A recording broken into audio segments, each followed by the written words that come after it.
you kind of like with water gratings, you go, Already, literally 1 yeah, second one in. second in, you 1 go, second. you Come on, have, bro. you have. So welcome, 2023, episode 8, made in the 80s, part B. So you got to have like a 9 something and then a letter. Makes more sense because then it gets confusing. Episode 8, episode 8, part You're 2. confusing me already, and I All know what right. you're talking about. You literally said you got to make it sense, and it's confusing. You fucking anyway. Let me see. Why are you in such a good mood over there? And you I'll tell you what, I didn't knew even we were say doing this anything today. about my new We look. actually had a set time that you didn't change. Thank God. I took an 80s shower just before this. I fucking put that Irish Spring, that green plastic all over my body. Love I it. washed this with a little VO5. Uh-huh. Did a little Aquafresh, and then to finish it all off, stole a couple drops of my dad's Old Spice. Woo! Damn, dude, Old Spice was horrible, wasn't it? I loved it. I smell like a wood-paneled 80s country club. Wood Like panels, 80s basement, which is actually what I grew up in. My grandparents built the house in the 70s and put an 80s, late 70s, early 80s paneled wood basement, and that was my cave. That was my home. You heard me say this before. That was where we grew up. If you had a wood paneled basement, you made it. Oh, you were yeah. a success. You were not a failure. Yep, 100%. You haven't. I'd like to take this off, but you haven't even noticed it yet. You haven't said anything about it. It's getting a little hot. What are you hiding? What are you hiding? Did Maddie scratch up your face like Catwoman? Do you have a blemish? Are you not perfect today, like always? Like always, yeah, sure. Mr. Yeah, former model and actor. My perfect days are long over. Just trying to, I'm at that point where I'm here today. Isn't that great? So yeah, no, it is Friday the 13th. It's Friday the 13th. Come on. Is today a Friday? Holy shit, bro. It's Friday the 13th. How are you not excited about this? This is, this is the day. I've waited for these all year, Friday the 13th. Do you do something for them? I mean, other than put on a mask on a podcast? Well, I'm going to watch something scary today. I have to. I'm actually thinking about just throwing. Hey, here's terrifying. I'm going to send you my bank statement. Woo! Oh, God. No, not that scary. Oh, okay. Speaking of terrifying, have you seen Terrifier 1 and 2 yet? No, I've not heard of them. I just found a pin on my floor, though. Good thing I found that. I don't want to step on that bad boy. Yeah, that would have been Terrifier 3. Well, let me get this mask off and get back to business. There's the pretty eyes, and I'm not digging the goatee, but it's fine. Dude, I'm very like Nikki Sixx after Motley Crue kind of fell off, right? Which time? Yeah, and I still have a little rat tail mullet thing going in the back. Me too, bro. Me too. Can't get rid of it forever. But dude, Terrifier 1 and 2 are some of the most fucked up, gruesome, scary things I've ever seen. I mean, dude, it's really well done. The first one was on a lower budget. The next one, you could tell. You don't know how movies they do that. It's like the first one is raw and awesome and cool and just has nuts and it's grimy and dirty and like albums. Same thing with albums. Then you can tell you get that with albums as well. Yeah. Then all of a sudden they get thrown all this money and they don't have anything to complain about anymore. And well, that's for music for sure. But then with movies, you could tell the production value goes huge. And sometimes that's a good thing. And sometimes it's not. I wouldn't say the second one is bad. It's just, you could tell they threw a ton of money at, but it's one of those movies where like, it's so fucked up that it almost becomes comical. Like, I'm not one of those, I hate people that laugh in scary movies because you could tell they're just nervous and it breaks the tension and it like takes the realness out of the movie. It's like, dude, shut the fuck up. But this is more like, honestly, it's so over the top that it just becomes comical. Meet me halfway. So, speaking of which, what did happen to you the other day? Somebody pushed the garage button in your car because you just, What? What happened to my garage apartment? Is that what you're asking? Yeah. Well, I'll tell you what happened. We got a shitload of rain, and the ceiling in my place was leaking in 4 different places. Like, imagine your heaviest, morning after drinking piss. Just that flow, that. Yeah. In 4 different places it was coming out, and I'm like, I got little storage tubs to catch it, but then I had to empty those with like a pitcher every 20 minutes. Right. So I'm working full time. And then I got wise. And then I just went outside in the rain and grabbed the goddamn Los Angeles huge recycling 1,000-gallon thing and wheeled that on in. And that caught it. But I still had to empty that 4 or 5 times. And it got crazy. About 50 yards down, there was a mudslide, took out part of a house. The other side of the street. Usher's house? No. Usher's house didn't get taken out, but it was buried in 3 to 5 feet of water. Gotcha. All the cars where he parked or Yeah. in front of his house are Yeah. still like coned off, still underwater. So karma got that son of a gun. Yeah. What's the karma? Way out of this. Let's fucking. What did he do wrong? What did he do to you, bro? Like, yeah. He rode his bicycle in the middle of the road. Oh God, yeah, terrible. It's LA, bro. They got the right of way all the time, right? Oh God. So, hey, before I forget, because we were talking about scary movies, because you got to watch a scary movie on Friday the 13th. I'm thinking about, I was talking to somebody else online earlier this morning about the old Friday the 13th series, about what the favorite. What? Sorry, were you asking why it got cut short yesterday? Yes. Oh, okay. Sorry. Yeah, the insurance adjuster was like he needed to come in and check this shit out. So for those of you that haven't been to his house, the entrance is also the working area, is also the kitchen and the bedroom. Yeah. I thought, 12 square feet. Filled, overpacked with collectibles. And that's why I was more nervous when the water's coming down, because the shit we collect, cardboard, you know, whether it's comics, cards, VHS tapes, video games, they get wet, you're fucked. Yeah, you're gonna need a lot of Arm & Hammer baking soda boxes to soak that up in the air. Yeah, I know. Anyway, sorry, with your back to Friday the 13th. We were talking, my favorite Friday the 13th is Final Chapter, I think. I mean, all of them are good, and some of them are pretty bad. Let's be honest. But certainly the first and the fourth, I think, are really good, and then there's a few others that sprinkle in. But yeah, since we were coming off the Christmas episode, did we talk about Violent Night last time? I forget. I don't think so. I think I recommended it to you. Sorry, I'm going to sidetrack you one more time. As usual. In the last episode, this is something we did discuss. I'm pretty sure.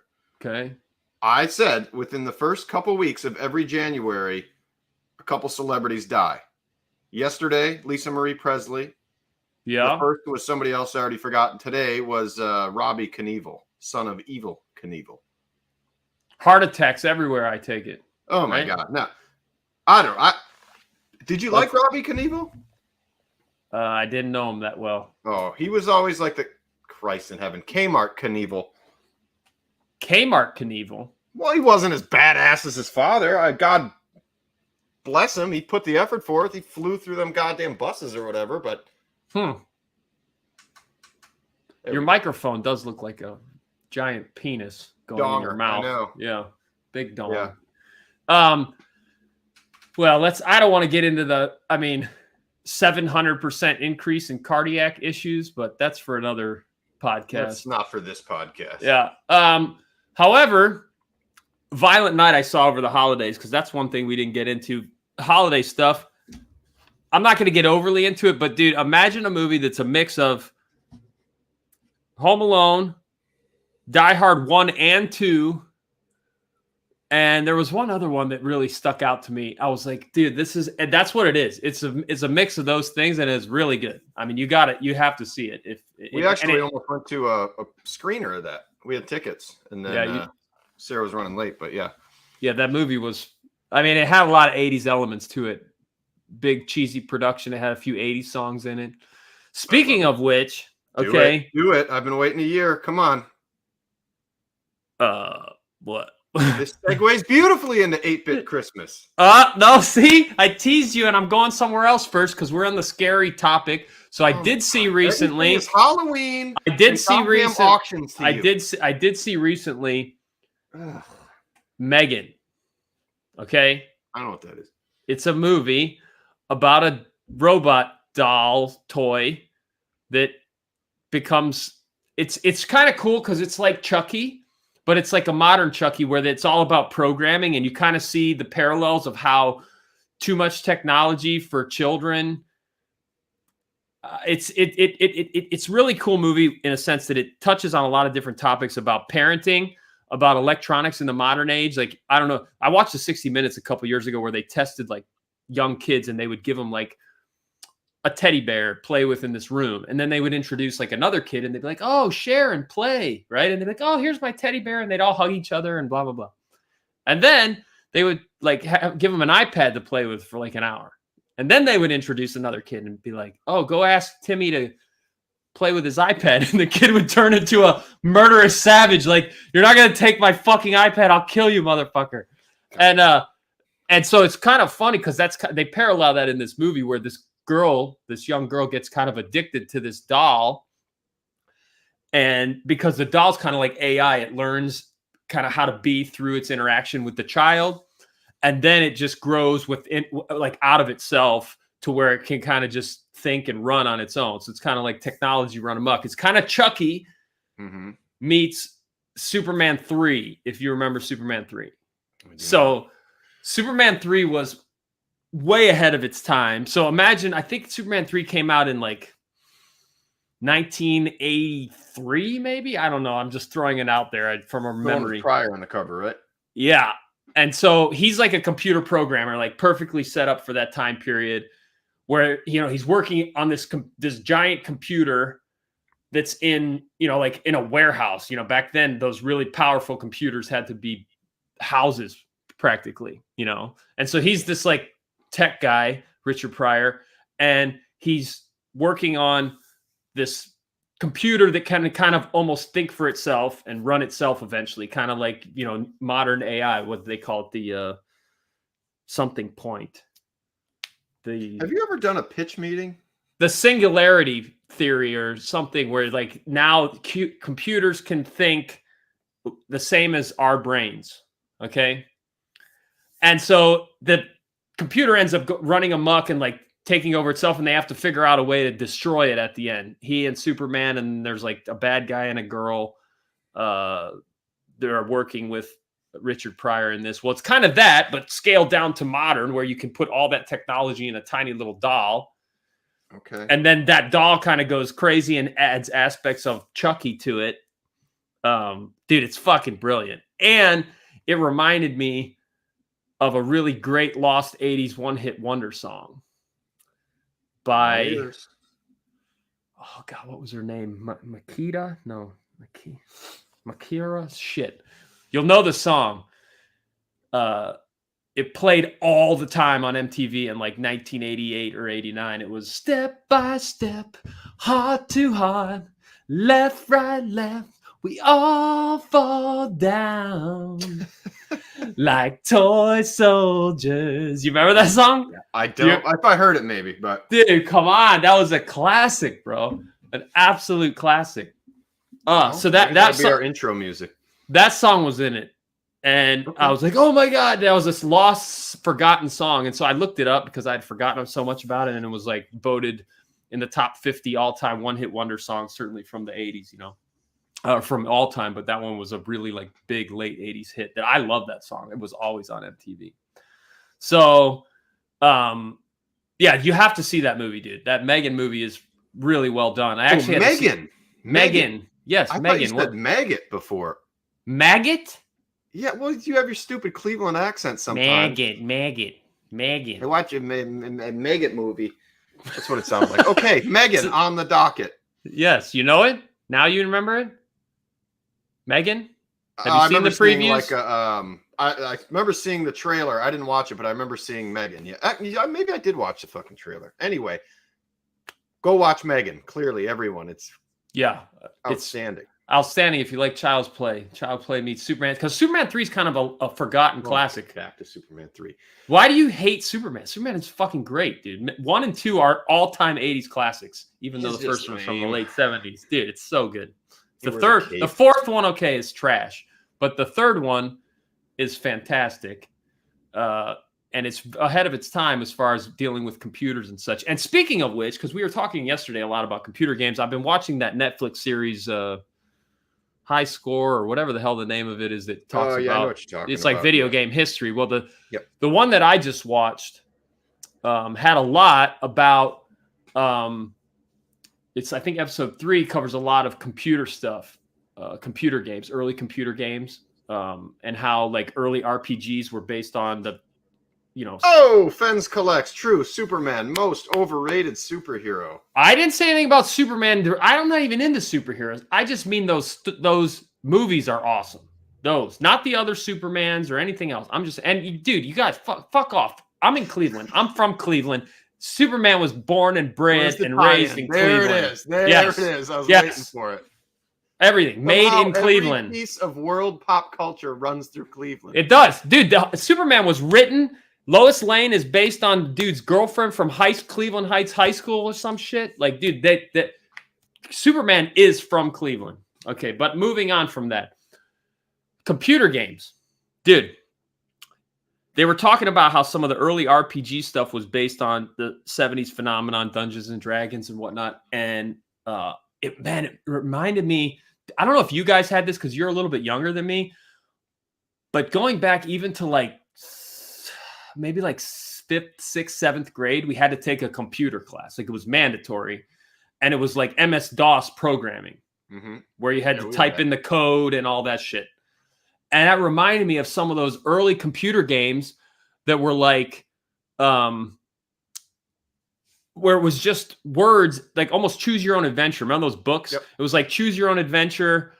And then it would say, oh, you're approaching this dragon. What should you do? And you were like, run away. You type it in, and then it would tell you something else. Dragon. Yeah, or whatever. And so I remembered it brought back a memory of actually, playing a lot of those games, because a lot of the first early stuff for us in our generation was certainly playing in the arcade, like Asteroids and Missile Command and Galaga and Pac-Man and whatnot. And then there were a lot of... You just listed, which one were you the best at?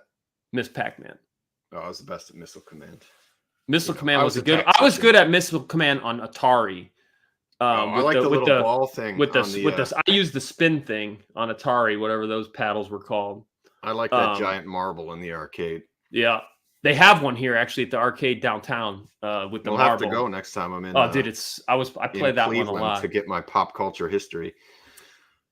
There's well, let me hold on. The first game we had in that first computer class was Oregon Trail or Oregon Trail, but we said Oregon Trail because we're from Wisconsin, and that was kind of that bridged the gap between that just like wordplay game and like actual like imagery and stuff like that. Because Oregon Trail had imagery, but if you remember those early MS-DOS black screen green words, I mean that was the game. I remember playing those games. Yeah, reading a video game. I remember that, and so it was like you had the arcade. Then when you got to PC, Apple II, Mac, whatever, and then PC stuff, obviously.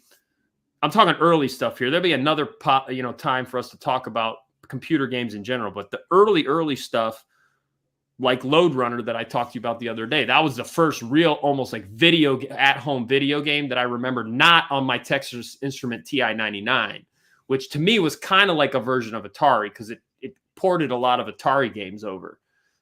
Like Moon Patrol and Defender and stuff like that. So that was kind of like but the first PC home system, even though that Texas Instrument had a keyboard and like an apparatus you could use similar to a mouse and stuff, that to me was more like a video game system, even though it had stuff you could just do for learning. But because you know more about the history. So the first game I remember playing on an Apple IIe, my mom was dating this guy and he was like a computer nerd. And anyway, he brought it home from work and I think it was Rampage. You know, the one where you're like, on the buildings. Is that like an original run? Is that early? No, that game was that was an arcade game that then got ported at home. And I don't even remember that game. I remember loving it, throwing like a banana in the building and. No, it's a great game, but the early games are like for home console that either got ported to TI-99 or Apple II or whatever. I mean, they're very remedial graphics wise. That was a huge jump. Rampage and things like that. But those early graphics were like choose your own adventure. Speaking of choose your own adventure, and this will segment into what I know you want to talk about forever. Well, hold on. Sorry. You were talking about PC games and how a memory popped up, right? Well, one just popped up for me just now with Rampage. I remember the parents there, they went out to go do God knows what. So we had Rampage as a babysitter, but we got bored with that. So then I took a piece of pepperoni and I put it in the fish tank to see if they'd eat it. and then it ate it and it died. And I blamed it on my brother. And to this day, 25 years later, until now, you had to kill that fish, didn't you? Hopefully he doesn't listen to this. Dude, and he took the heat. He just took it. Yeah, I did it. And he didn't do it at all. Pepperoni.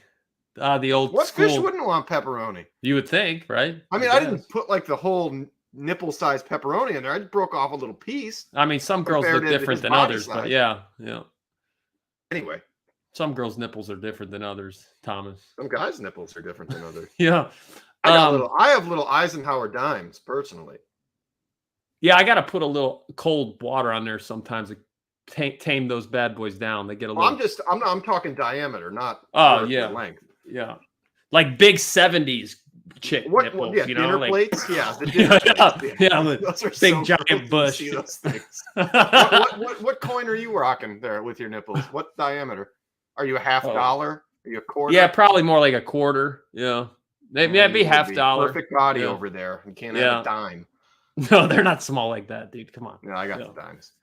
Anyway. So, the computer games at the time, Lode Runner was a big one that I have a lot of memory of, where you actually, and it was interesting to think back. You went from typing in the games and what you're going to do next and this and that to, then there were a lot of games that you controlled with the keyboard of movement, like into different rooms. Was Moon Patrol?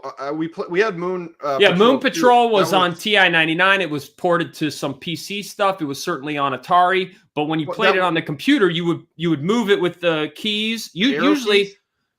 At that time, I remember that a lot of the keyboards didn't even have arrow keys, so you would use like letters. Home row. It would be like letters and then space bar to jump or something.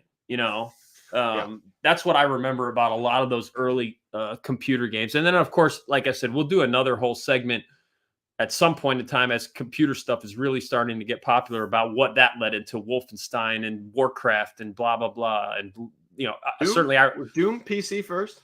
Doom PC first. Yeah. Yeah, we'll save all this. Sorry, we'll save it. Yeah, but that does remind me, when I said choose your own adventure, remember in the 80s, you would like sell some shit or something, and then you would get points to go to that little pop-up bookstore every quarter, right? Scholastic bookstore, yeah. And there would be there were great choose your own adventure books, which I loved, okay? And then there was also other stuff that you could get and posters and blah, blah, blah. Dude, but then you got that Countach poster, you were just crushing ass in 5th grade. There was a lot of posters that as I see them pop up, and this is going to lead me into what you've wanted to talk about for fucking forever. 8-Bit Christmas. I finally watched it a year after you've been bugging me. Okay. Yeah. And dude, for some reason, I don't know why I remember, but that stupid sausage thing that his dad kept looking for, that high-end sausage. It's gourmet. Gourmet, yeah. There was a program I remember where we had to sell shit in school, and that was some of the items. Was do you remember that? Sausage? Yeah, it was gourmet sausage. I remember the selling. There was all this food shit we had to sell, dude, and that was one of the things that was in. Oh, you had to sell the sausage. Yeah, we had to sell that this. I remember. Okay, yeah, there was that as a prize. I was like, what the fuck? No, you had to sell that sausages, and there was cheese. And we had wreaths too, just like the movie. Yeah. Oh, yeah, dude. It was it'd come in a little shit box. There'd be 3 different artisanal cheeses. Yep. And then 2 different, a beef summer sausage and some other one. Yep. And then there'd be that fake grass in between it. Yep. Yeah, in the thing. Easter yeah. basket grass. I don't even remember I don't know if it was for sports or if it was for some kind of school thing. Or get our recorders. Were you in Cub Scouts at all? Maybe early. Because we had to sell popcorn for Cub Scouts. I remember that. Yeah, that I remember. Yep. Popcorn for Cub Scouts. I do remember some of that. Yeah, of course. We got stuck with popcorn. Girls easy sell Girl Scout cookies. Oh yeah, we had to do the real. Talk about cornering the market. We had to do fucking shitty popcorn to get money for our soapbox derby cars. Yeah. Yeah. Anyway, every time I say summer sausage, I just keep looking at that microphone. Looks like a big dick heading to your mouth. Oh my god! If this is summer sausage, I'd be going to town right now. It's hard to find in California, dude. You go to a grocery store. I this. Swear to God, this happened. I went to 3 different grocery stores. I'm like, hey, do you have summer sausage? And they're like, what was it? Yeah. Summer sausage. And they're like a brat? And I was like, Then That's the sausage you eat during the summer. Yeah, but no, like this is like pork rolled, and it's like a weird maroon color, and there's this weird skin thing. And then remember, it would all come it. in, like to order would come to school, and then you had to take it all out and deliver the shit that you sold. Remember? There's a lot of fucking work. Yeah, and there was all that paperwork and whatever else. Yeah, you get points to the Scholastic. There would have been one huge investment that would pay a ton of money now if you would have selected that with your points purchase. And that at the time, I was a little younger, so it wouldn't have worked for you. But Sports Illustrated for kids. So I don't know if you're familiar. Tiger's rookie cards in there. Yeah. I think he's in the Larry Johnson cover. Mia Hamm's rookie is in there. Dude, and I remember having those. I remember our library at our school had them. Yeah, those are that was like 90s though. Early 90s. That was after my time of all that. I said stuff. that, you fuck. I was drinking beer and banging chicks by then. Sorry. Creepy goddamn goatee, and I'm gonna wear a Jason mask for my favorite day of the year. Piece of shit. Anyway, 8-Bit Christmas. Dude, there's two things before I forget, because I don't want to there's some things I loved about that movie, certainly, and there were things that it was funny as an 80s connoisseur. You watch, you're like, that's not right. Nobody would talk like that, or that wouldn't be there. That wasn't the only thing, but there was so much 80s nuance that was right in that movie. I'll give you two things, bro. Two things that were in. Two rights or two wrongs? Two rights that were great. Okay. Mm-hmm. One, when he sends the kid out to pick up the dog shit in the yard, and he's got that old Korean War shovel. Yep. That every fucking kid's dad had for some reason. I don't know why.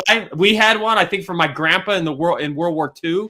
We had a Vietnam one. Yeah, it was like that straight, and that was always the shovel that got used for fucking everything. I remember my grandmother out there gardening with it, and then I'd use it to pick up dog shit or whatever. Like that shovel, I was like, oh my God, I fucking forgot about that shovel. That little V front. It's so arrowed. It's so fucking yeah, that, and then the other thing that just hit me like a ton of 80s shit was that fucking glove, that mitten that changes color when he licked it. I was like, oh my God, dude, I totally forgot about those. Tell me you had those. No, we didn't have them. Oh, dude, those were so funny. And when he pulled that out, I mean, that's there's 80s shit that I'm like, oh yeah, this, I remember. That's something that was buried in the furthest depths of my 80s archive in my brain as a kid. When they did that, I mean, ear to ear smiles, like, oh my God, I had totally forgot about those changing color clothes. And it was the mittens and gloves for some reason that were really popular. It's just, there's so many little things like that in that movie. But the thing that brought a smile to my face, which probably wouldn't bring a smile to most, is that typical 6'3", overdeveloped bully with the Slayer shirt and the jean jacket and the mullet. Yeah. Dude, he has that great line. He's like, I was just itching to turn a kid's face into Kool-Aid today. Yeah, dude, we had a kid like that. His name was Brian. I remember when all of a sudden he was just in our grade, and I'm like, what? He was like the size of a high school kid. Always, dude. Yeah. And I was like, wait, what? And then he was on our 7th grade baseball team, and he was three times bigger than everyone. He was crushing bombs to left field. I was like, what is going on? This dude is a fucking senior in high school. Yeah, we had a kid like that too on the baseball team, and they would just walk him. Walk him. Yeah. He gets so mad, and then he would throw the bat at the fucking outside pitches to try and make contact. But it's funny. They just nailed that. Go ahead. I feel like those kids got held back once, and they're like, "This is fucking awesome. I'm the best player on all the teams. I can beat the fuck out of everyone. All the girls want to date me. I'll just fucking bomb again and get another grade out of this." But that movie, I don't know, man. It's one of my favorites in general. Certainly one of my favorite Christmas movies. It just really nails what it's like to grow up lower middle class, Midwest, 80s. I mean, that was the thing that they captured that. I remember that was, I've struggled with this for a long time. My old screen name on Nintendo Age was 86 NES Kid, which goes back 15 or 18 years when I think I created that. And I think that's because I had finally put it together in my mind. When did I get my Nintendo? And I think it might have been the Christmas of 86, but I could be wrong. Are you segueing into that they can't remember either? The father telling the dog, he's like 1986. It wasn't 87. Yeah, dude, it's right there. Was it 87? Because my birthday's in December. So it's kind of like, okay, if I got an 86, then yes, I had it all of 87, which I think makes sense. If I would have gotten an 87, I wouldn't have gotten it till, have most of it till 88. But I do remember, I think, remember you could rent systems from the store too back then. Mhm. That was the thing, like rent a system for the weekend. And I feel like maybe I rented some systems and played games in 86. And then I finally got one in 87 or something like that but I can't remember because I do remember playing like Duck Hunt and stuff super early, like in 86. Maybe it was at a friend's house or something. I thought we had it at our house, but that part is muddled. But certainly, whatever it is, the time period between 86 and 88 was just absolute magic. The best period in the history of time to be a kid. In all time, everything. Look at the movies, everything, the music, the video games, everything. Just crushing it. Everything, absolutely everything, except what? You didn't have the G.I. Joe aircraft carrier. Nobody fucking had that. No, well, that's just like the goddamn movie. There was always one rich kid in those small to medium-sized Midwest towns. Yeah. And we had one, and I can't remember his name, but I remember going to his house like it was a treat just to get invited. Like, I'm going to fucking, we'll call him Aaron's house. Oh my God. Yep. And I walk in and I'm just, and their parents, they had like a sod empire for whatever reason in some shit town. So they were the sod people. Resop. Something Resop sod. Anyway. And yeah, like they have so much cool shit that they don't even, it's just, they're over it. They're like, it's not a big deal. It's on to the next thing. Like that aircraft carrier. Like, yeah, there was one kid that had it. There was this weird kid because there was a period where we had moved out of Cleveland to closer to Southern Ohio. And for about 9 or 10 months, because my dad had gotten a job in Yellow Springs. Funny side story, because that's where Dave Chappelle lives now, near my cousin. It's a really weird old hippie town in Ohio that's just a throwback. Charles Manson wanted to move there if he ever got paroled. It was a crazy story, but it's a wild place. So we were living there, and there were a bunch of, kind of interesting types. And I remember that was the year that I was buying a lot of Garbage Pail Kids at this little store I'd walk to at the corner. My neighbor had Lone Runner on Macintosh. And then there was this kid at school. That was the year the Challengers blew up when we were at school. You're too young for that, but that blew up live on TV in school. At school, you son of a bitch. Dude, I imagine that. I remember them wheeling the cart out for the television. We're all going to watch the spaceship go to the outer space. Well, dude, they marketed that thing so crazy. There's a woman on it. It's going to be amazing. A lady in a black on it. Yeah, it was like, oh my God, let's all watch. And then like, oh, well, put the Apollo crew on there. Hold on. After it blew up, how quickly they're like, oh, dude, I just remember. I was in like 3rd grade, maybe, and everyone was just like, there was that silence. I remember the other live TV thing I remember very vividly was the OJ trial in high school. That was on everybody wheeled the TVs out for that verdict. But certainly the Challenger, I remember I was in 2nd or 3rd grade. That happened, and then it was just like, as a kid, you're just like, wait, what is this, a movie? Like, what's going on? What did the teacher do? Did she go like, yeah, like, no, I think work on times table. Dude, multiplication. Hey. So no, I just remember that it was just a crazy day after that. Everything got shut down, and I think they might have even sent us home. Because everyone was so distraught, and it was like supposed to be such a big deal. Well, the point is, this kid went to school with me there, and he was really rich and weird, and he'd always have like, it's just like the kid in the movie, just like the kid in the movie. It was rich and bratty, and just whatever. And one day got invited to his house, and I remember going there, and he had like every Transformer and every He-Man figure, and he had the fucking G.I. Joe aircraft carrier. I'm just like, nobody has that, And he was like, oh yeah. Kind of gets in the way. It's too big. Like, that's he was like, yeah, it's just pretty much a table. I was like, yeah. Yes. Yep. Yeah. All right. Well, your table's as big as our whole fucking house. But yeah, 8-Bit Christmas was good, and it really brought back a lot of that. And that was the thing. Like, you had to get it, right? I have to get it. Somehow somebody has to get it. Whoever had it, where everyone was at their house. And Nintendo, you're speaking of. Yeah, it reminded me too. That was my first little business venture. I think it was in 87 or 88 because I think I was in 5th grade, 4th, 5th grade. I can't remember. So I could do the math back to that time. But I got so good at a bunch of the games that I would charge all the kids at school a quarter to give them tips on how to beat the game. I remember that. Dude, I was doing it. It was awesome. My mom thought it was the greatest thing. I'd come home with all these quarters. I taught them what to do on Super Mario and this, Zelda. And so that's crazy you say that. Sorry, I used to hustle money out of kids at school too. Like bubblegum too. I did bubblegum too. Yeah. So I did. They were called foodies. They were little tiny things. They were similar to Tootsie Rolls, but they were like there was like a grape one, strawberry, a green. For really one, poor else. Kids, right? Yeah, exactly. Yeah. So right. I'd buy a pack of like 500 of them. That was like my one treat from the grocery store. My mom would let me get, and then I'd go and sell them, for a penny a piece or whatever, and then I'd come home with money. The other thing I did was the school. This is high school now. They sold donuts. And they charge like $1 each. And like, that's kind of a lot for a donut, especially back then, right? So I would go to the local bakery and get a dozen. And then I would sell them right before school to everyone for 50 cents each. So then the cafeteria was losing revenue.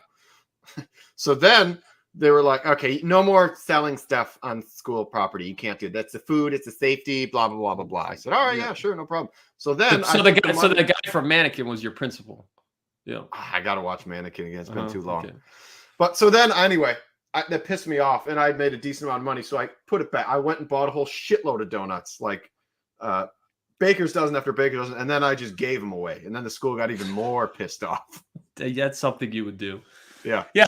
But that was my first businesses were, you'd buy the Bubblicious and you'd sell them as individuals, the different flavors. I remember having in my backpack for sale. And then that transitioned into giving Nintendo tips before Nintendo Power came out. And that led me to remember that my cousin, my weirdo, wild cousin who was always into something, whether it was he worked in a carny, then he was a coke addict. I don't know. He did a lot of different things of interest. Job. Yeah, so a lot going on there.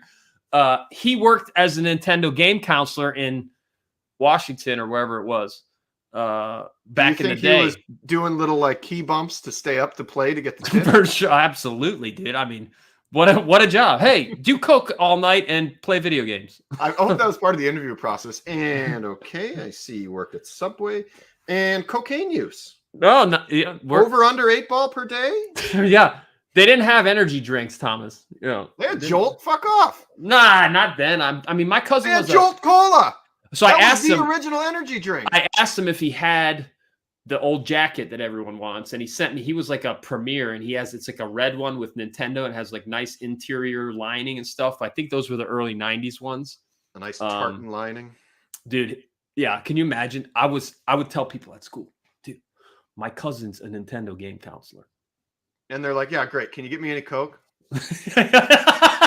yeah, it was 91, 92 by then. They were looking for acid again. The Coke days were dwindling. That we talked about before, but that's so weird that early 90s, like 60s hippie revival. Oh, it came back hard, didn't it? Years. Yeah. The grunge thing hit. All anybody wanted to do was mushrooms and LSD.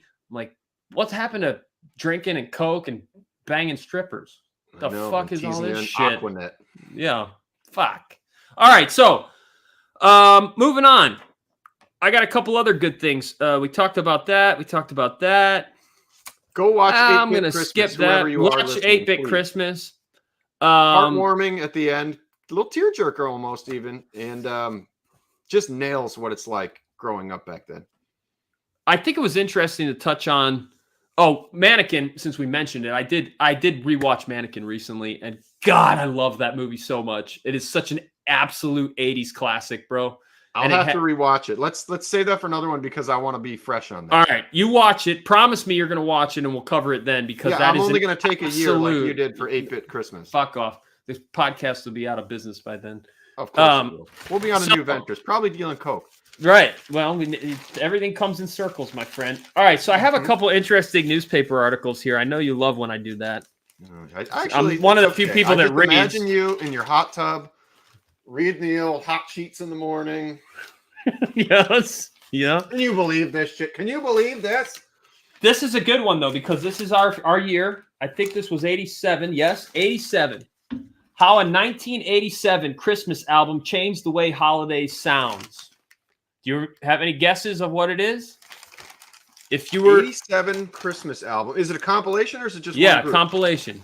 Oh fuck, then I don't know. You'll know this when I show it to you because I remember when it came out. It obviously came out in 87. It has one of the all-time legendary music producers who produced this album. Let me see. Kenny Loggins? No. No. You don't know that? That cover? Bro, I can't tell what that. A Very Special Christmas. Do you remember that at all? No. Okay, so this album was produced by Jimmy Iovine, who's produced everybody. Tom Petty, Fleetwood Mac, Stevie Nicks, Bon Jovi. I mean, this dude has been around forever. He's always on the Howard Stern show. He's one of the epic producers of all time. He's the guy that tells that amazing story that I always love to tell about when he gets in the car with the fucking drummer from Bon Jovi and he's like, yeah, check out our new album. And he throws in Slippery When Wet for the first time.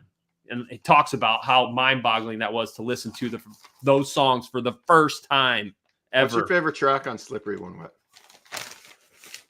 I mean, every song on that is so good. Like, Let It Rock, the way it opens, that opening track of that song as a track 1 side A cassette is just epic. And I mean, but Living on a Prayer and You Give Love a Bad Name and Dead or Alive, those are songs that no matter, you can't outplay them. You can't. To me, those are like Appetite for Destruction songs.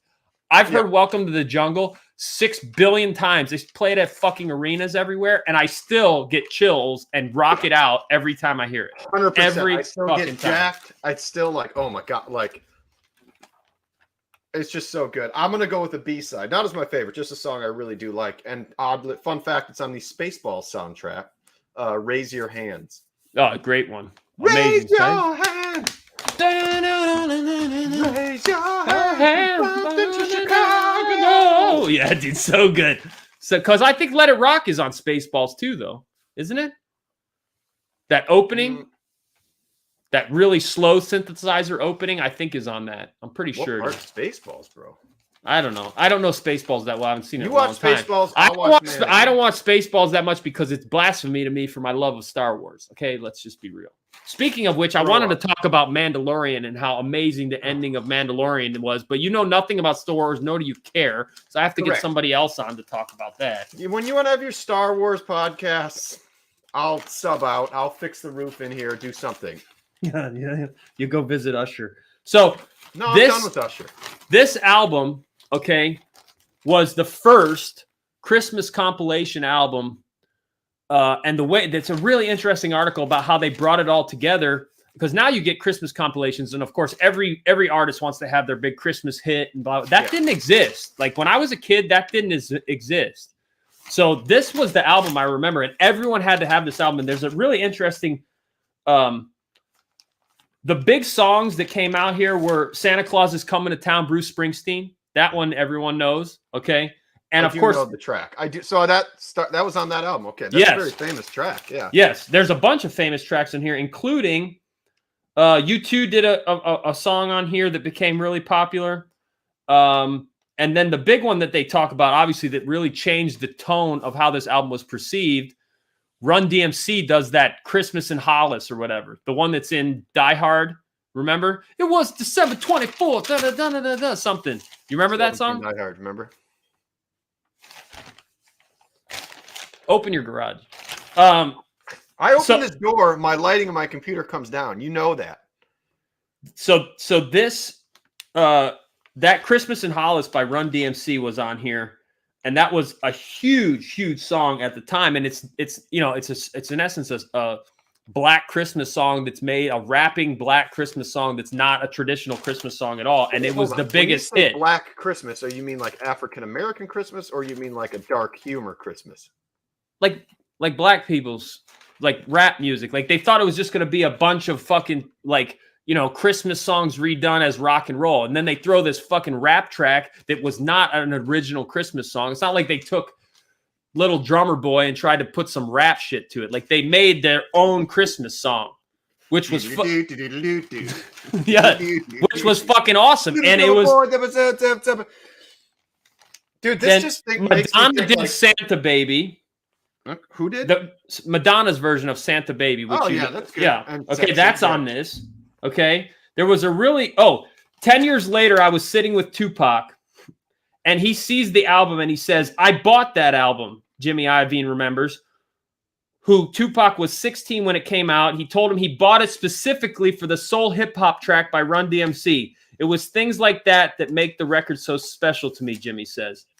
So, I mean, dude, listen to the tracks on this. Pointer Sisters, Santa Claus is Coming to Town, Eurythmics, Winter Wonderland, Whitney Houston, Do You Hear What I Hear, Bruce Springsteen and the E Street Band, Merry Christmas, Baby, Pretenders, Have Yourself a Merry Little Christmas, John Mellencamp, Sting, Run DMC, Christmas in Hollis, that was the big track. U2, Christmas, Baby, Please Come Home, which I think was a song that they wrote. But they talk about that in here too. Bon Jovi, Backdoor Santa. Oh, my dear Lord. I don't remember that one, but sounds interesting. Sounds awesome. Yeah. Backdoor Santa sounds like a modern Christmas porn. Alison Moyet, The Coventry Care, and Stevie Nicks, Silent Night on this. I mean, this had bangers on it, bro. Absolutely, it did. Bangers. But this makes me think we got cheated out of 87. like a GNR Christmas album. Oh, dude. I mean, I can't see like the crossover bands that went on to that how album. awesome would that? Hold on, stick with that for a second. It makes no sense.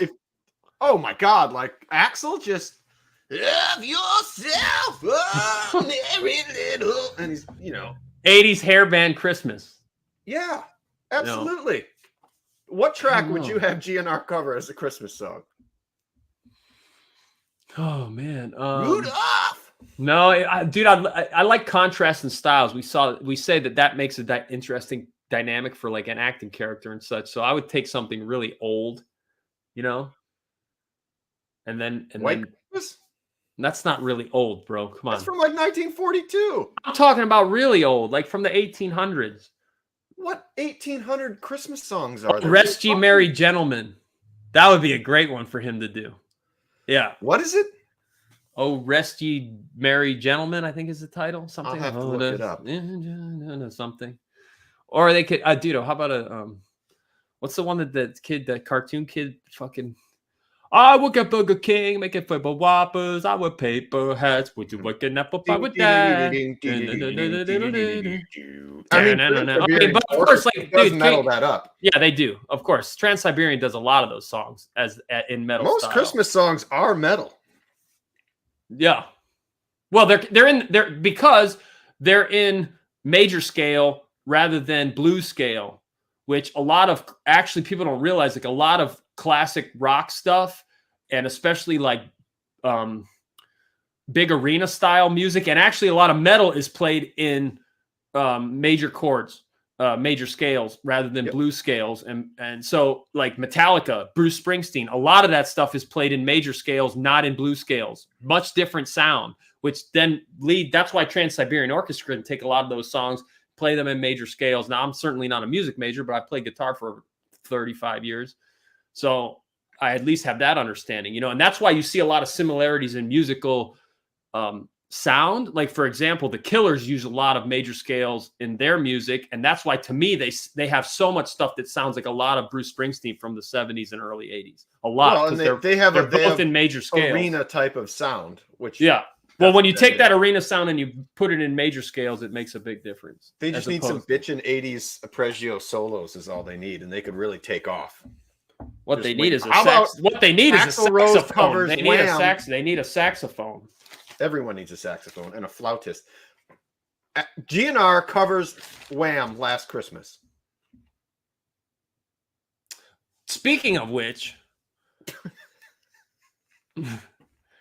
Last Christmas appears on a Wham! Album 3 years after it was released as a Christmas single in 1986. On a regular album, they put it on the end on the B-side last track of a regular album from 1986. I just thought that was an interesting tidbit. The amount of just stupid, useless knowledge we have, like, oh, dude, it's unbelievable. I was telling Maddie the other day, I know so many lyrics to songs like from 1980 to 1999. That I don't know how my brain has any room for anything else because I know 80% of like thousands of songs. See, I have that for like lines in movies and full scripts. I don't know what it is. I don't have as much of that. Mine is all like music. Even the dialect, like the inflection of when they speak or how they speak. I don't know why. I can just remember. You have some good stuff, bro. You hit it pretty well. Your ability to mimic voices and such, man. very good, very good. All right, let's move on, and then we'll do the little wild finds and call it a day, since this is supposed to be I do have part also two. a review today, first ever review. Oh, okay. Well, let's hit this part, because this was something interesting that I saw. There's been a lot. You know what's really bothering me recently? And I know we don't talk a lot of sports on this, even though we're both big sports guys. I've played a lot of sports at many different levels. I like to be away from sports doing this stuff. Okay. But sometimes there's things that twinge me. I still watch a lot of stuff. Dude, they just throw this whole GOAT fucking word around way too easily these days. Well, it's a marketing thing, but yeah. No, but it's just fucking stupid, because it's not just them. It's like people do it now all the time. Like, I remember the second year of Patrick Mahomes. He's the next GOAT. Okay. Guy won 1 Super Bowl. He's the GOAT. Like, dude, can we fucking relax? You got a long way to go there, buddy. It's just a catchphrase that people can say to feel cool. It's kind of like people who still say epic. Who says that? Me? People still say that. Remember the whole craze? It's epic, bro. That was epic. Totally I hated rad. it then. I like totally rad. Epic, truly epic. Because if everyone could shut the fuck up and stop saying epic. Well, you know what else became a big? Some phrases become so overplayed. Recently, for a while there in the 2000s, it was like literally. I want to smack every fucking girl that said like literally. So you mean for real or not? Because it's not like and literally, they're opposites. That makes no sense. And then now the modern one that all the dudes use all the time. Dude, it's the worst. The most cliche band phrase. What is? At the end of the day. Oh. At the end of the day. Nuck said. Remember that horse shit? At the end of the day. Here's one that followed the path that everything we just mentioned, but I want to bring back. Totally it's the gnarly. 90s. Hey, it's the 90s. Totally gnarly. Rad. I would go with rad. Totally gnarly. Rad's still rad, but like, sick. You remember when people used to say like, "Hey, it's the 90s." Yes. Yeah. Well, I want to use that now in 2023, and just really throw people off. Yeah, that makes a lot of sense. What? All right, wait. Back to sports. Back to sports. To the GOATs. Okay, in my opinion. Okay. And the numbers don't matter. The titles don't matter, whatever. I really think there should be a reservation of GOATs for all time. Okay? There's not much room left anymore for people to be unseated from this list. And it's very small, and for good reason. I think it transcends the sport and the numbers and the championships and whatever. These guys are so synonymous with not just their sport, with like their names are above everything else. So it doesn't matter what you come along and do afterwards. And it's a real simple list. Babe Ruth. 4 people, I bet. Yeah. Babe Ruth. Muhammad Ali. Tiger Woods. Tom Brady. You're putting Woods over Jack Nicklaus? I just feel like right now, no, because we grew up at a time when Jack was the name. But I think if we clear out 25 years from now, even though he's probably not going to overtake Jack's records, I think once you have more space and time, I was never a big Tiger Woods fan until he destroyed his life and became human and relatable and whatever. I wasn't. I like him now. I didn't like him then. Okay. And so, it goes back. I think football had an opening for a greatest of all time to come along later, like Tom was, because it was like, okay, was it Montana? Was it Jim Brown? Was it, who was it? Okay. It was Montana. Montana was the consensus. Well, before that, the consensus was Jim Brown, and I think it still was for some time. I think that's a Cleveland thing, to be perfectly honest. I'm not even trying to make fun of it. I never heard Jim Brown GOAT conversation. Many times. He's outstanding. But Jim Brown was in that conversation for long. But my point was there was room for somebody, and now that's Tom, and it will always be Tom. It's Babe Ruth, and it will always be Babe Ruth. Like, that name is so huge, it will never change. Muhammad Ali, as much as I love Mike Tyson and think that, whatever, it doesn't matter that we're influenced by that from the 80s, and Mike probably is the best one-time counterpuncher, most dangerous man to ever walk in a ring, ever, okay? But Muhammad Ali and his name and who he was and what he became, bottom line, it's him. Even Tyson says Ali's the GOAT. Yeah, so, and I'm not, look, I didn't grow up with Ali, And for someone who loved Mike Tyson growing up, there was a little resentment of that never being able to be overcome. And I think, honestly, you know, even in sports like tennis, I think Roger Federer has that moniker, even though his numbers won't match up. That space was still there for somebody to come along and do that. And while Nadal and Djokovic will pass him numbers-wise and everything else, I think just what he meant to the game, to the sport across the globe, give it 20 years, and guys like Tiger Woods and Roger Federer will be in there with Muhammad Ali, Babe Ruth, Michael Jordan, obviously is one that we didn't put in that, but that's the other one. There's one more big name you're forgetting. I mean, the GOATs there should be no discussion beyond, and Wayne Gretzky. Bingo. Yeah. Wayne Gretzky, Babe Ruth, Michael Jordan, Tom Brady, Muhammad Ali. Like, that's it, dude. Tiger Woods and Roger Federer in 20 years. Like, there should not be anybody else mentioned with that moniker at all. Like, it doesn't matter what the numbers are. Maybe maybe there'll be a pickleball GOAT someday or a spikeball GOAT. But those other sports, now, I feel like, you know, there is room potentially in what sport would you say that's left that you could make room for somebody to nuzzle their way in there? I can't think of anything. Soccer? Really. I mean, that was one that came up recently. I mean, people love talking about. To me, that will never. I think it's Pele because of he's like that Ali Babe Ruth type of figure. Yeah, the icon. He'd probably get destroyed in today's game, but yeah. I was reading some things about him that are just mind-boggling about how much, and I love watching. I know Michael Jordan's the GOAT for basketball, always will be, whatever. He elevated the sport to a whole new level, but I love watching old video of Wilt Chamberlain and some of the shit that he was doing to guys at that time. It's like, it's not even, you talk about LeBron being man amongst boys when he was in high school or early in, you know, whatever. Dude, the shit that Wilt Chamberlain was doing at that time was just mind-boggling, bro. To this, but this leads me to this article, which I found fascinating. I got one more fun fact on that topic. Okay, and maybe I don't know. I posted it on Instagram this morning, so I don't know if you saw it or not. Did you? No. Okay, then it'll be a fun little trivia question for you. Okay. And this info I got from a good dude, CGC Sports Illustrated. Very knowledgeable, super helpful. Anyway, name me the only athlete to be on the cover of Sports Illustrated, Newsweek, and Time magazine all the same week. I mean, I would probably say. Do you want? I'll give you the year. Oh well, then I'll nail it. I don't think you're going to nail it. Truly, actually, they all came out on the same day as well. January 25th, 1982. 82. It's either Wayne Gretzky or Joe Montana. You got to pick one. Well, I don't know. Isn't that close if I get one of them?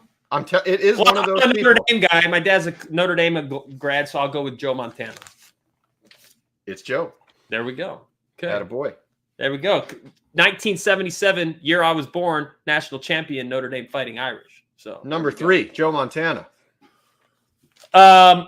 Okay, this is what's interesting about this article, which made me think a lot about the GOATs. These are. As Ovechkin eyes Gretzky, is any record unbreakable?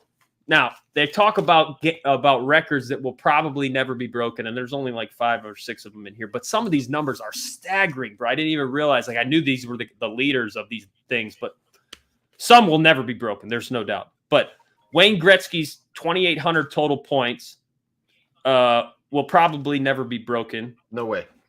Yager will probably pass him in goals, but he will never pass him. Still playing, dude. He's suited up. I'm sorry, not Yager, Ovechkin. Excuse me, but Yager's second. Yager suited up last week. Where? At 53. He's part owner of some fucking team in Soviet Russia or whatever. Yeah, and like half the team went down with a sickness, so he's like, fuck it, I'll activate myself. Well, I think he's Czech, so it's probably in the Czech league. It's Czech Republic. Yeah. So, dude, first game he gets like an assist. Second game, 2 assists, and then a goal, and he's just crushing it, dude. Best mullet of all time in sports. The sexiest mullet of all time. That rookie card where he just looks like a literal baby with painted on rosy cheeks and this nasty mullet. Ooh, what a clash of context. Dude, the numbers are ridiculous. Take away his 894 goals, and he would still hold the record for points. 19, Yeah. 1,900 assists in 1,400 games. That's unbelievable. With 1,900 points and 246 more games, Jaromir Jagr is a distant second on the career. That will never be broken. Okay. Martin Brodeur's 125 shutouts, which a lot of these NHL teams use a lot of 2-goalie systems now. Yep. So I think that would be very difficult. The next closest is 38-year-old Marc-Andre Fleury with 72. Never going to happen. Yeah. MLB's Cy Young's 749 complete games. Forget it. Never, ever will happen, ever. You're not going to have the whole league collectively at 749 complete games in the next 20 years. Right. That's will never, ever be broken, ever. Cal Ripken's 2,632 consecutive played streak. I think that would be very difficult for anybody to break. There's one, I hope they mention it, that will never be broken. We'll keep going on your list. If it's not there, I'll say it. For baseball. No, there's nothing else for baseball here. Ricky Henderson steals. Never happen. I love the stat where it's like if you stole 62 bases a year for 20 years, you'd still be X behind Ricky or something stupid. Yeah. NBA, John Stockton's 15,806 assists. That will never be broken. He has 3,700 more assists than Jason Kidd, who is second on the all-time list. And Chris Paul, think about how long he's around, could average 10 assists per game over a season for the next 5 years and still not pass him, meaning he'd have to play till he's like 43. That's never going to be broken. Those guys like Stockton, like those were always my favorite kind of athletes. Just those, two things. One, unsung heroes, underappreciated, but two, not very big white guys, because that's what I was. There you go. Yeah. Well, he's a pretty stocky guy, and he was, from what I understand, pretty good at like tennis and a few other sports, baseball maybe. I know like Steve Nash was very good at tennis and soccer and some other thing. Kareem Abdul-Jabbar's 38,000 points. It looks like LeBron will probably pass that at some point. So there was a record that most people felt was unbreakable that, is probably going to get broken.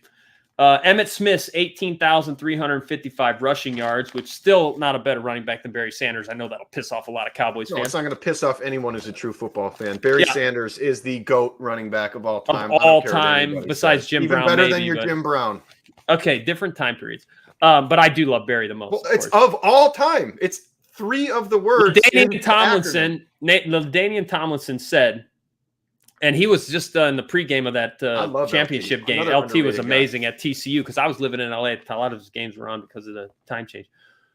He retired 5,000 yards shy of the mark. He says no one will ever break this record. Not in today's game. It's an air game. But there are, the extra game is going to change a lot of records in the NFL. Because a lot of these games were played, and a lot of these early records too were played within a 12-game season or whatever it was. So I completely agree with you, but you have to look at the position. Running back has the shortest shelf life of any offensive position. Yeah, now for sure. Yeah, that's what I'm saying. It's not going to. Yeah, that would be a very difficult one to break. And then this one I love.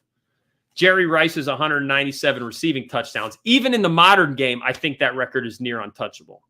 Do they have who's second, or is anybody close? Rice's resume includes records that could be considered unbreakable, including 1,500 catches, 23,000 receiving yards.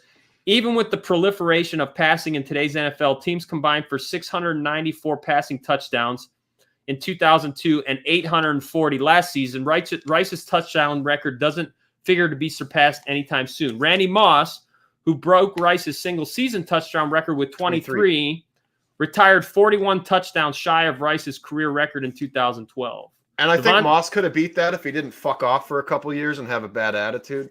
Devontae Adams is the active leader with 85, and Rice had 103 by the same point in his career. So I don't think Devontae will play long enough. He's got the talent, and to me, at that position, it's probably Rice as the GOAT, but my personal GOAT is Moss. Just the natural talent was unbelievable. Yeah, but no one has been like Moss. Jerry was such an unbelievable route runner, dude. Unbelievable route runner. What's crazy about him too is he didn't have like a decent 40 time. It was like 4.6. That dude's just a football player. But you never saw anyone catch him from behind. No, not just that dude's just a football player. Unbelievable. Dude, that would be in the future. I know we're low on time here, but we should go through the GOAT at every position on the football field. I And mean, then, but maybe I just would love to say those are the GOATs, dude. Like, oh, of course, yeah. those are the GOATs. Let's stop throwing out all this other stuff. All right, last segment. I know I just got it. You have your In the Wild and your review. I don't have anything. I have one little thing handy for In the Wild. It would be quick. And then, the review, which is video game related. But speaking of which, did you get anything good for Christmas, dickhead? Anything good for Christmas, dickhead?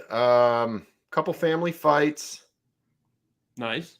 Usual. -30 with the wind chill. Mm-hmm.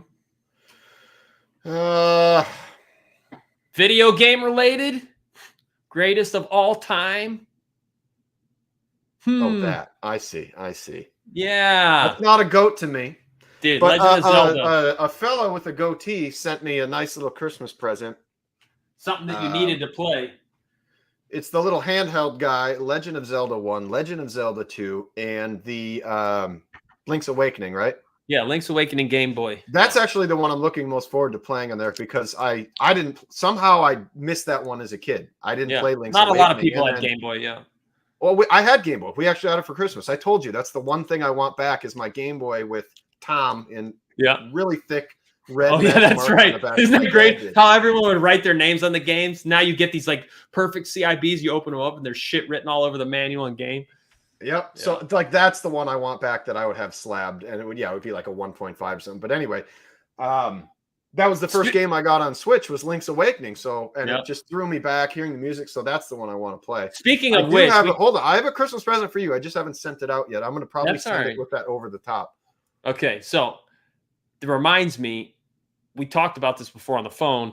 When I saw that guy's like 1.5 graded Zelda, I'm like, what the fuck is this guy grading a 1.5 Zelda cart for? And then it was, oh, this was mine, And dude, I wish so much of my stuff got recycled and sold and traded and this and that. But I moved so many times.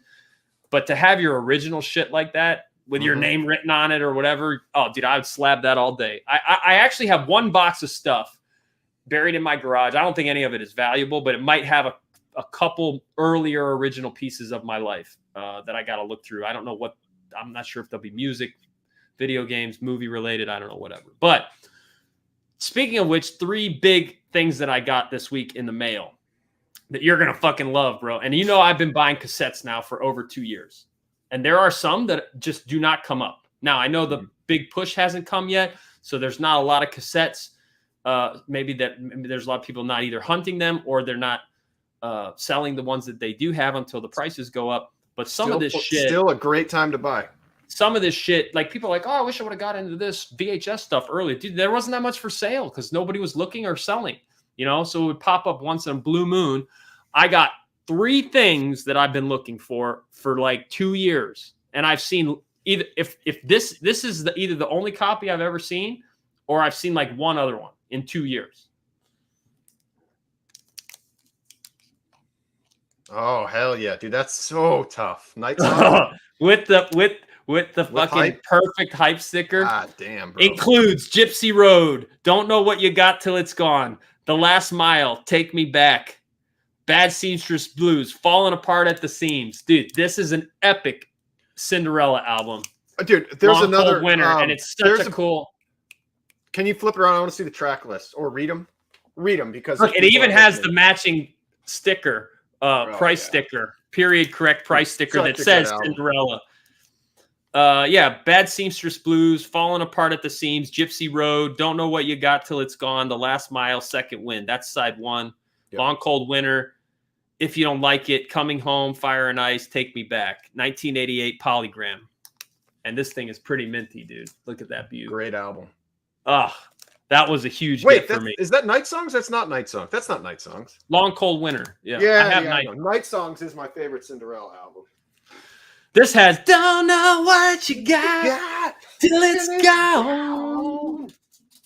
Don't know what it is. Hold on. Within Arm's Reach. There it is. Yeah. What are the cover, bro? That cover's ridiculous. I have that cassette too. It's a little easier to find than this one. Dude, side 2, track 2 is my favorite. Somebody Save Me. Mm-hmm. Somebody save me. All right, here's So another good. one for you along the same lines, similar time frames, a little bit earlier. Look at that. Oh, It could be anything. I'd be that. I know. That guy just crushed it. Could you imagine being able to just go around and like look like that on a daily basis? How amazing that would People be. do it now out here in LA, but they like, they'll play a show at the Whiskey on a Saturday night and then they're back to work at Kinko's. Yeah, it fucking sucks. I mean, do it and actually ball out in life, Greg, how those canary yellow coffees coming? They're good, boss. They're good. Hey, Looking we good. played a show this weekend? Yeah. Yeah, fuck off. 500 I canaries. need 100. Mm-hmm. All right, you ready for number 2? Mm-hmm. Oh, it's hot, but you don't have the hype. You don't have the pink hype sticker. No hype on that one. But dude, that has my favorite 2 Dawkins songs on it. Go ahead and tell the And people. and love those. It's Under Lock and Key by Dawkins, by the way. Yeah, and I love that cover, dude. I know, dude. It's hot. Oh my god. And What are yeah, your tracks? The Hunter and In My Dreams. Yep. Can you go down? There's one more banger on that one. Can you go on? Yeah, Unchained the Night is great. That's a great one. Slipping Away, Lightning Strikes Again. It's Not Love. Jaded Heart. That's my jam. It's not. No. And all right, this one, dude. I got outbid on a long box CD version of this, which is I wanted so badly because I remembered having it a little later in life. And it was dead mint, and I couldn't believe someone bid like $500 on it. But this cassette has not come up. It has not come up in 2 years. I've looked for it, and this cassette I had the cassette when it came out in I think 85. Can I guess? Go ahead. Has 4 huge fucking songs on it. Is it the Scorps? Nope, but I love that too. Those are tough to find, bro. Those are very tough. All right, lay it on me.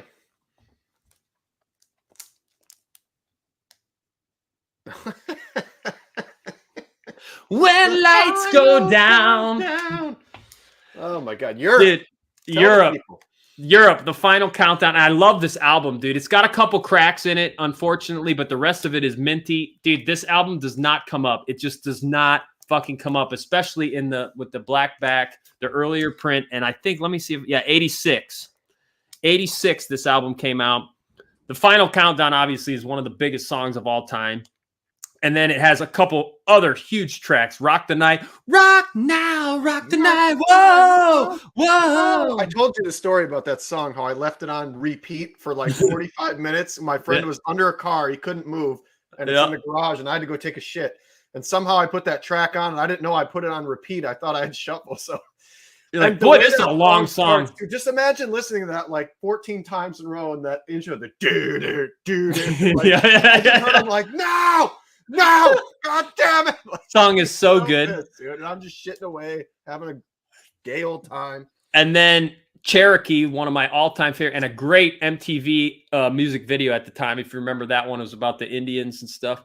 It was Cherokee marching on the trail of tears. Wow, that was a great one. And then, of course, one of the all-time ballad bangers, love songs of all time, Carrie. Carrie. I think that was on the iconic Monster Ballad CD. I want that, dude. Things that change. For Carrie.